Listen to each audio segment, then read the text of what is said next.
Welcome to this week's episode. I'm Paula Williams. I'm John Williams. We are ABCI, and ABCI's mission is to help you folks out there in the aviation world sell more of your products and services. Absolutely.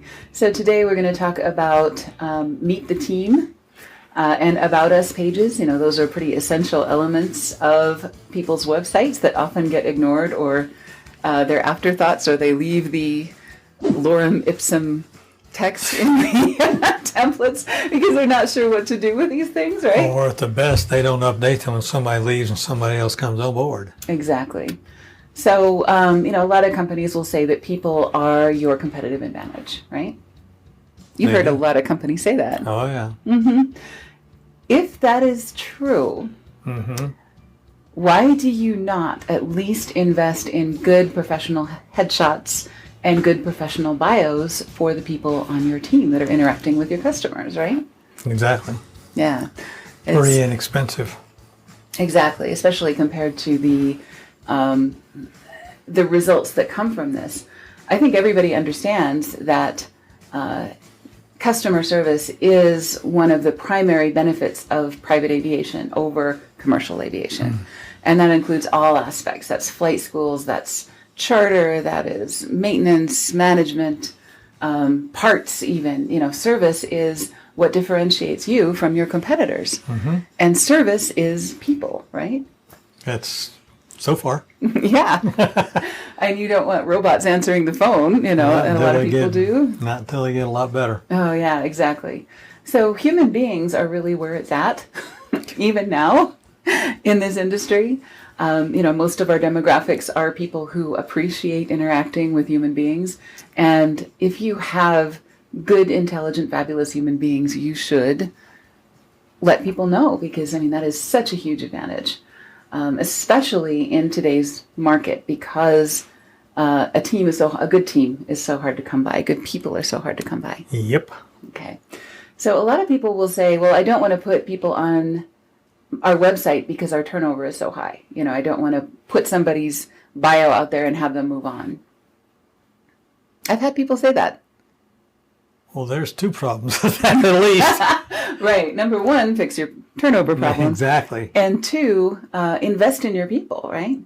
Even if you only have a 6-month relationship with somebody, that can be a very positive thing. If we've had employees that stayed with us for 6 months and moved on to bigger and better things or whatever, if that was their plan, that does not mean that these were not worthwhile employees and they didn't leave an impact on our company that was positive, right? Oh, I know. My daughter is working for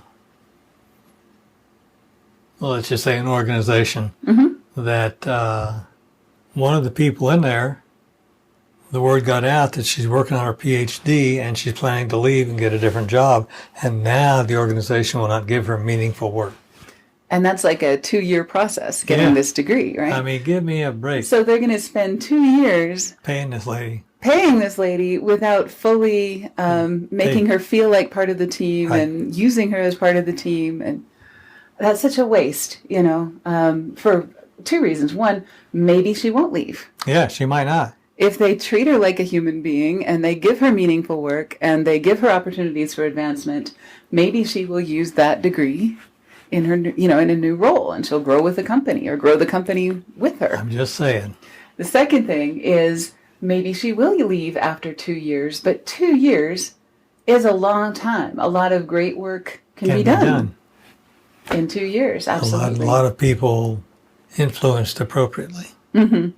So another case that someone told me is, I'm afraid that this person, if I make him too much of a rock star, he's going to run off and start his own company and steal business from me. Well, you know what? If his ambition is to start his own company, help him start his own business. Help him become a rock star. And, maybe make that something that's adjacent to your business, and celebrate when your team members go on to bigger and better things, right? Making rock stars is good business. You look at Silicon Valley. It was built on Google alumni that started adjacent or complementary businesses to Google, mutually profitable, and the whole community of Silicon Valley is, if you've driven through Silicon Valley in the last 10 years. There are so many huge buildings, with so many different businesses that are adjacent to Google. And these guys all know each other, these guys and girls and everybody else. They went to the same schools, they grew up together, they have worked together at different companies, they move around. Aviation is the same way. It's a small world. Yes, it is. Right. So things that you do, if you help someone become a rock star and they move on, that is actually a good thing, right? Yes. Okay. Seattle, same thing. My brother lives in Kirkland, where, you can't throw a rock without hitting a company that was started by a Microsoft alumni, right? Right. And, you want to set your sights higher and look at your impact on the entire ecosystem, not just your own company. Exactly. Because they may become suppliers, they may become referrers of business to you, they may become other things that are useful to you if you are upfront about it and you say, hey, where do you want to be in 5 years? How can I help you get there? So yeah, mutually adjacent goals that we can work on together. Why not, right?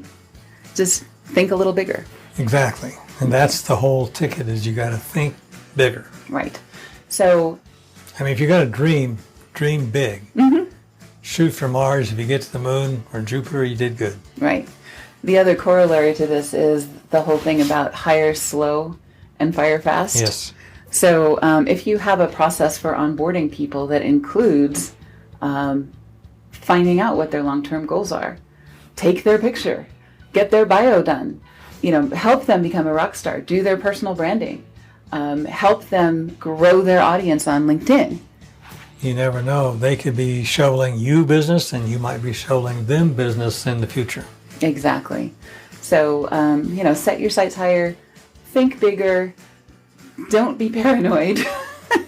Somebody might screw you, but they might not. Think bigger. Somebody said, train everybody and help them so that they could easily leave. Make them feel good so they don't. That would be Richard Branson. Yeah, he did. An aviation guy, even. Yep. So, yep. And it's worked for him. There's no reason it won't work for you. So, yes, make sure that you have a good onboarding process. Make sure that including people on your website is part of that onboarding process because you want your customers to be comfortable with your people. That is why they will come to you. That is why they will stay with you. You become known as the place to work with because you invest in people, both clients and partners and things like that. So next week, we're going to talk about our rock stars. Yes. And all of that.